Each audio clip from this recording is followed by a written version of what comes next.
Pierre Dabiré Dombayiroa Pierre, un nom qui sonne fort et qui annonce un destin peu commun.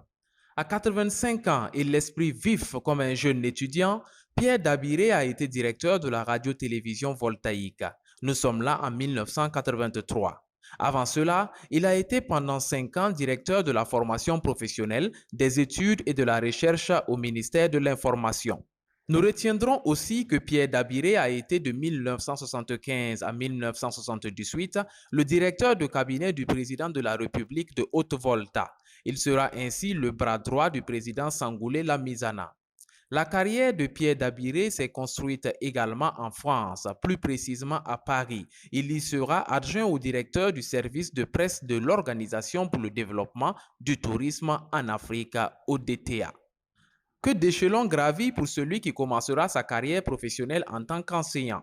Pendant 9 ans et jusqu'en 1964, Pierre Dabiré sera instituteur adjoint. Mais son ambition est grande et il décidera de s'ouvrir d'autres horizons. De 1964 à 1965, il se forme au studio École de l'Okora. Au sortir de l'école, il passe responsable des informations à Radio Bobo, puis chef des programmes à la radiodiffusion à Ouagadougou et attaché de la presse à la présidence du Faso entre 1970 et 1972 et la suite vous la connaissez. Pierre Dabiré est aussi un homme de lettres qui a plusieurs ouvrages à son actif au titre desquels Les aventures de Dari Larrié, sorti en 68, Sans soi, cette pièce de théâtre a pris des auditeurs au premier concours de l'ORTF et la réédition a été faite en 2019.